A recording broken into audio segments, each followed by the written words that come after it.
Հարգելի հայրենակիցներ, իսկապես շատ լավ առիթ է, որ ի վերջո ազգային ժողովի ամբիոնից գաղափարական նաև վեճ գնա, եւ այդ վեճը իսկապես հանրությանը ճշմարտությունը բացահայտելուն ուղղված նպատակ ունի։ Եվ այս վեճի մեջ է, որ մենք պետք է կարողանանք ի վերջո բացահայտել, թե Հայաստանի գործող իշխանությունը որքան մանիպուլյացիաներ, ինչ խորությամբ կեղծիքներ եւ ստեր է տարածում եւ ինչպես է որ իր հայտարարած նպատակները ոչ մի առնչություն չունեն այն գործողությունների եւ արդյունքների հետ, որ այսօր մենք արձանագրել ենք։ Նաեւ պարզվեց այս քննարկումների ընթացքում, որ ոչ միայն պարոն Հակոբ Հակոբյանը չգիտի Դաշնակցության գաղափարախոսությունը, նպատակները, ինչը իմ համար գոնե զարմանալի էր,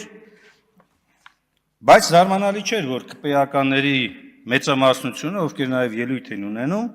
իրենք էլ չեն տիրապետում։ Իրենք ասում են, որ Դաշնակցությունը գործում է ընդդեմ Հայաստանի պետականության։ Մեր ծրագրի կետերից մեկը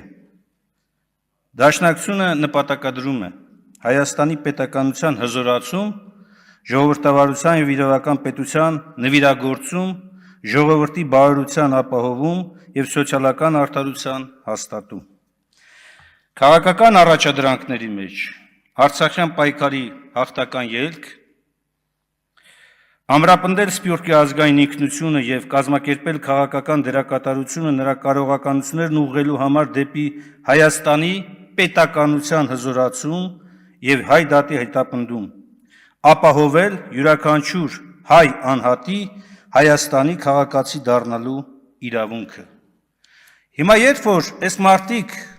մեղադրանք են ներկայացնում Դաշնակցությանը, նշանակում է մեղադրանք են ներկայացնում եւ գործում են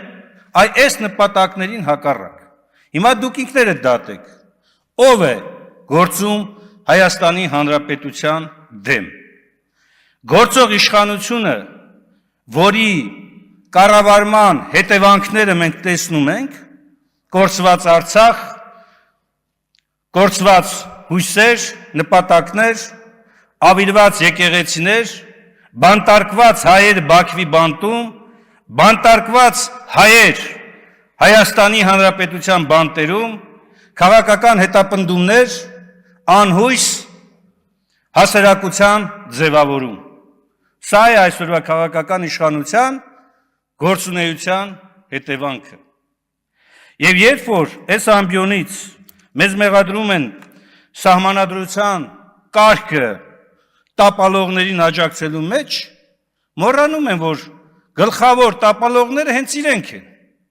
եւ ամեն Աստծո օր են դա անում։ Նիկոլ Փաշինյանի խոսքերը, որոնք երկվության արտահայտություն են, երբ որ ասում եմ, ես չեմ կարող կիսվել երկու մասի, որպես եկեղեցու հետևորդ Նիկոլ Փաշինյան եւ որպես վարչապետ Նիկոլ Փաշինյան։ Նույն խոսքերը կրկնում է Հակոբ Հակոբյանը։ Սա նշանակում է մարդիկ սահմանադրության հետ առնչություն չունեն։ Այն որ դուք ասում եք Դաշնակցություն, դուք հաշտ չեք սահմանադրության հետ, ուղիղ հակառակն է։ Հենց Դաշնակցությունն է սահմանադրության ստեղծման, վերափոխման ակունքներում կանգնած ուժը, այդ դուք կապ չունեք։ Ավելին, դուք գործում եք ընդդեմ սահմանադրական կարգի։ Եկեղեցին պետությունից անջատվելու կոնցեպտը ոչ ոք չի երկել։ Ոչ ոք չի ասել, որ եկեղեցին պիտի զբաղվի քաղաքականությամբ։ Մենք խոսում ենք հոգևոր սպասավորների մասին։ Եվ երբ որ դուք այս ամբիոնից արդեն դրես կոդ եք պարտադրում եւ ասում եք դուք իրավունք չունեք ձեր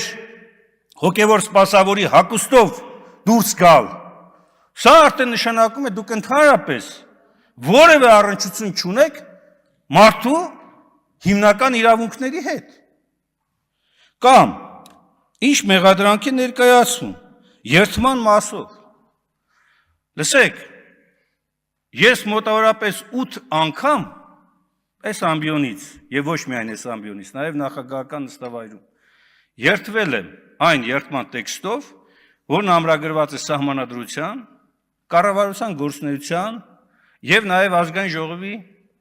կանոնակարգ օրենքներով։ Այդ դուք քանի անգամ եք երթվել։ Եվ առհասարակ երթվել եք, թե չէ։ Եվ եթե երթվել եք, ձեր երթման կատարման պատասխանատվության շրջանակներում կարող եք այս ամբիոնից կանգնել ու ասել. ինչի եք սահմանադրությունը ոտնակող անում ամեն օր։ Այդ թվում նաև հենց այս հարցի քննարկման ժամանակ։ Չեք կարող բացատրել, որովհետև ձեր նպատակը ամեն գնով իշխանության մնալն է։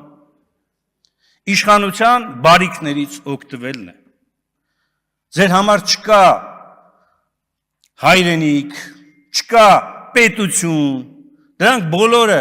այն հասկացություններն են, որոնք դուք օգտագործում եք միայն այն ժամանակ, երբ դա պետք է ձեր իշխանությունը պահելու համար։ Մնացած դեպքերում չկա ուրացում, մոռացում, հեռացում։ Սա է, բնութագրական է սա։ Եվ երբ որ խոսվում է անընդհատ շրջաբերականի մասին, իդեպ այդ արտահայտությունը նաև պարոն Հակոբյանն էր ասել իր հարցազրույցներից մեկում, ոչ միայն իրականությունը կեղծելու, դաշնակցության նկատմամբ ատելություն, քարոզելու, սերմանելու մոլուցքն է առաջնորդում, այլ նաև ակնհայտորեն խուսափելու են պատասխանատվությունից, որ պարոն Ռուբինյանին առաջարկվել է գալ ծանոթանալ այդ փաստաթղթին։ Դա ասում են չի չեք հրապարակում, որովհետև դա ներքին փաստաթուղթ է, բայց քանի որ դուք շատ եք պնդում, համեցեք, ծանոթացեք։ Որևէ անգամ չի եղել այդ ցանկությունը դրսևորված առարկայական, բայց ես անկեղծորեն պետք է ասեմ, որ նաև մի պայման եմ դրել, որ այն, ինչ այնտեղ գրված է, պարոն Ռուբինյանը ստորագրի, պարտավորություն ստանձնի, որ դա է հրապարակելու։ Ոչ թե հերթական մանիպուլյացիաները անելու կամ այս ամբիոնից հնչեցնելու ինչ-որ մտքեր։ Այնքան անհետետ ներողություն ես բարձ համար, բայց իրականություն է, էլի։ Մեղադրանքներ հնչեցին կուսակցության հասցեին, դաշնակցության հասցեին, որ ուղղակի վերագրում է միայն մի բանի։ Այո, ձեր մոտ նախընտրական քաստինգ է եւ անհրաժեշտ է, որպեսզի ԿՊ-յա մերձ շրջանակները եւ ոնց է կոչվում պատվիրակները լսեն թե ամբիոնից իշքան ուժգին կհայոյեն դաշնակցությանը, որպեսզի գան ձեզ քվեարկեն։ Հանգիստ եղեք, անհավասար պայմաններ մի ստեղծեք։ Դուք այս ամբիոնից երբ որ խոսում եք, հայոյում եք, բայց այն մյուս ԿՊ-ականները, որոնք որ չունեն այս ամբիոնը, հա, ասում եք Facebook-ով կարան հայոյեն։ Այ էդ եք, իրականում էդ եք։ Վերջում ուզում եմ անդրադառնալ այս երկու օրը անդադ այն թեմային, թե մի անձնավորություն իր երեխային ինչ-որ բան է սովորեցնում, ես տեսա այդ վիդեոն, ոչ միայն դատապարտելի է, այլ նաև քրեորեն պատժելի է։ Բայց երբ որ դուք դա վերագրում եք դաշնակցականին, որովհետև ձեր էության մեջ մտած է միայն դաշնակցականն է դա ասում։ Մոռանում եք, որ հայ մարդը իր էությամբ, իր ինքնությամբ պարտադիր չէ, որ լինի միայն դաշնակցական կուսակցության անդամ։ Եվ երբ որ դուք ասում եք այլ մարդուն,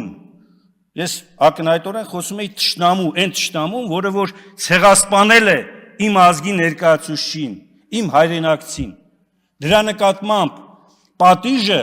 իմ համար ընդունելի է, ոչ երեխայի իհարկե միջոցով։ Բայց երբ որ դուք սա եք հերքում, դուք նաև պատրաստ եք այս ամբիոնից ուրանալ Սողոմոն Թելերյանին, ուրանալ Արամ Երկանյանին եւ այն բոլոր վրիժառուներին, ովքեր կարողացել են հայ մարդու արժանապատվությունը, ընդ որում դատական ակտերի հիման վրա,